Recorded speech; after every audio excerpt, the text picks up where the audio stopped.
Mirë se vini në kanalin ton, mos harroni të bëni subscribe dhe të klikoni si përzieles për të marrë njoftimet më të reja. Faleminderit! Shkoni shpesh në tualet gjatë natës, kjo tregon që keni këtë problem shëndetësor. A keni nevojë të urinoni shpesh derisa jeni në gjumë? Jo vetëm që ju krijon bezdi, por urinimi natën mund të jetë shenjë që keni sëmundje të rrezikshme. 1 ndër 3 persona të rritur të moshës mbi 30 vjeç patjetër duhet të shkojnë të urinojnë gjatë natës, gjë që përfshin edhe 2/3 e personave të rritur mbi moshën 65 vjeç. Kjo gjendje quhet nokturi dhe ata të cilët vuajnë nga kjo duhet patjetër të shkojnë në tualet së paku një herë natën.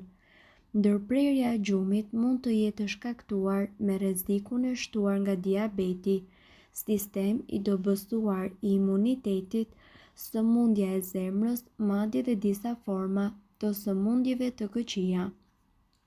Shkuarjet në tualet natën munden që të shkaktojnë probleme mendore siç janë anksioziteti, depresioni. Njerëzit mendojnë që ngritja natën është pjesë përbërëse e plagjes, mirë po nuk është e thënë që patjetër të jetë kështu.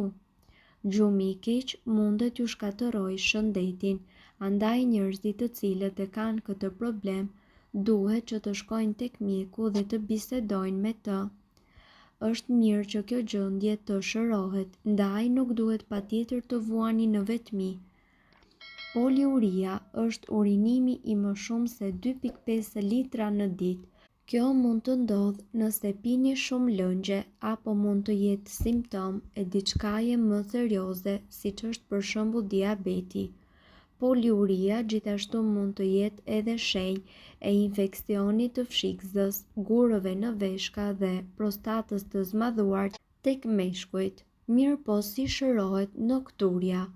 Reduktoni konsumimin e lëngjeve para se ju të shkoni dhe të flini gjumë. Pijen e fundit e pini në orën 8 dhe jo në orën 10. Mirë po gjithsesi, pini sasinë e rekomanduar të lëngjeve gjatë ditës, 6 deri në 8 gota ujë në ditë, do me thënë 2 litra. Pini sasi më të vogla lëngjesh me kafeinë, siç janë çaji, kafja, çokolata dhe pijet e gazuara. Kafeina mundet që të irritojë fshikësën dhe njëkohësisht t'ju çrregullojë gjumin, siç mundet edhe pijet alkolike. Nëse nyjat rregullisht ju ënten, përpiquni që të ulni apo të shtriheni së paku 1 orë në ditë dhe ngrini këmbët lart, në mënyrë që shputat të jenë në të njëjtin nivel me zemrën apo edhe më lart. Disa ilaçe po ashtu ndikojnë që shputat tuaja të fryjnë dhe ju të prodhoni më shumë urinë, duke qenë se trupi mban më shumë lëngje. Në shumë raste ilaçi në atë mënyrë e përmirëson gjendjen e organizmit, por për këtë ju duhet të bisedoni me mjekun. Mos ndaloni t'i merrni ilaçet. Gjithmonë konsultohuni me mjekun. Mendoni nëse ju shqetëson diçka me gjumin. Nëse dhoma juaj është tepër e ftohtë apo e ndriçuar, atëherë me patjetër duhet të ndërroni atë sepse mund të jetë edhe ky shkaku i zgjimit tuaj. Reduktoni dremitjet ditore dhe shikoni nëse po ju përmirëson kjo gjë gjumin e natën. Shmangni pijet me kafeinë drejt për drejt para se ju të shkoni në gjumë. Gjithashtu, këtu ne do t'ju tregojmë se sa herë duhet të urinoni gjatë ditës. Ekspertët e mjekësisë këshillojnë njerëzit që duhet të jenë shumë të kujdesshëm dhe të vëmendshëm gjatë urinimit. Sipas tyre, numri i herëve që ti urinon brenda ditës është një tregues mjaft i rëndësishëm për shëndetin tuaj. Sa shpesh duhet të urinoni dhe çfarë është më e rëndësishmja? A keni nevojë të shqetësoheni nëse jeni duke urinuar shumë shpesh ose shumë pak? Ajo që konsiderohet normale për dikë mund të ndryshojë nga një person në tjetrin, por mesatarisht njerëzit shkojnë në tualet rreth 6 deri në 7 herë në ditë. Se sa shpesh shkoni ju në tualet, kjo lidhet me një sër faktorësh të ndryshëm, siç është marrja e lëngjeve.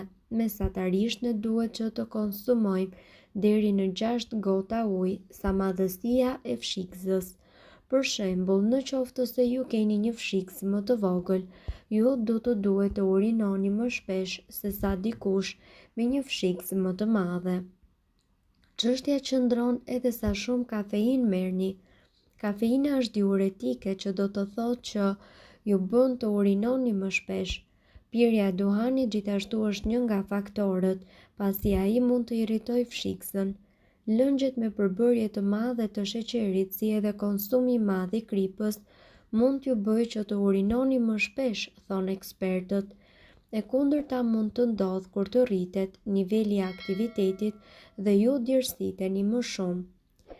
Pra, nëse ju jeni djersitur më shumë dhe jeni duke urinuar më pak, kjo ndodh pikërisht sepse jeni duke nxjerr ujin jashtë nëpërmjet djersës.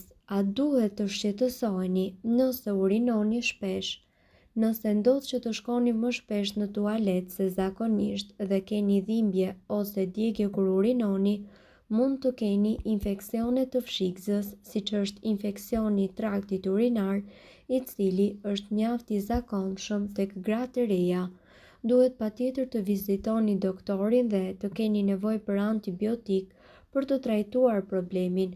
Duhet të shkoni tek doktori nëse rrjedhja e urinimit ka ndryshuar, keni parë se keni gjak në urinë, ose keni nevojë për shtyrje gjatë urinimit, ose nëse duhet të urinoni disa herë brenda natës. Për ju të cilët nuk urinoni shpesh, ndalojeni sa më parë këtë. Duke mbajtur urinën, në fakt mund t'i dëmtoni muskujt e fshikësës, duke bërë që të mund të mos lironi të gjithë sasinë e urinës. Për më tepër, mos urinimi mundet gjithashtu që të rrisë edhe rrezikun e infeksionit, pasi që urina ka shumë baktere që shumohen kur mbahen në fshikës në mënyrë rutinore për periudha të gjata kohore. Rekomandohet që ju t'i shmangni mbajtjes së urinës për më shumë se 4 orë në ditë. Natën është krejt një histori tjetër. Gjithmonë duhet të keni parasysh që nëse urinimi i shpesh ndalon dhe jeni shqetësuar shumë, është koha përsëri të kontrolloni nëse diçka po shkon keq me shëndetin tuaj. Mirëpo cilat janë simptomat e infeksionit urinar që çdo grua duhet i di? Kjo është një nga shenjat më të shpeshta të infeksionit urinar. Megjithatë, nuk do të thotë se ju jeni prekur përfundimisht nga infeksioni. Djegja gjithashtu mund që të ndodhë në çdo moment dhe kur kjo përsëritet vazhdimisht, këtu ndryshon shumë puna. Ndjeni emergjencën për të urinuar. Sigurisht, nëse ju urinoni shumë shpesh, atëherë kjo është një shenjë e cila mund të ndodhë në çdo moment dhe është një shenjë pikërisht e infeksionit urinar. Ju nuk mund ta mbani nëse ju vjen për ta bërë, sepse do të ishte problematike. Megjithëse ju urinoni shpesh, ju përsëri nuk ndjeni të çliruar nga kjo dhe keni vazhdimisht bezdisje dhe ndjenjën se ju shkoni në tualet. Mund që të urinoni edhe gjak ose urinë të zbardhur, atëherë jeni pikërisht në telashe. Sipas ekspertëve, nëse ju vazhdimisht shikoni ndryshime në urinën tuaj, me patjetër diçka nuk po shkon si duhet me shëndetin tuaj. Edhe në qoftë se urina juaj ka një erë të keqe, atëherë me patjetër që jeni prekur nga infeksioni i traktit urinar. Mirë po duhet të dini, informacionet në këtë video kanë për qëllim të plotësojnë dhe të mos zëvendësojnë këshillat e mjekut tuaj dhe nuk kanë për qëllim të mbulojnë të gjitha përdorimet e mundshme, masat paraprake, ndërveprimet ose efektet negative. Informacionet në këtë video mund të mos i përshtaten rrethanave tuaja shëndetësore, prandaj para përdorimit konsultohuni me mjekun tuaj. Nëse doni të dëgjoni videot tona që ne postojmë çdo ditë, kliko subscribe. Ju ftojmë gjithashtu të bëni like në video tona nëse i keni dëgjuar dhe pëlqyer ato. Faleminderit që e pat videon ton. Shpërndajeni këtë video në profilin tuaj në mënyrë që të informohen edhe shokët tuaj. Faleminderit.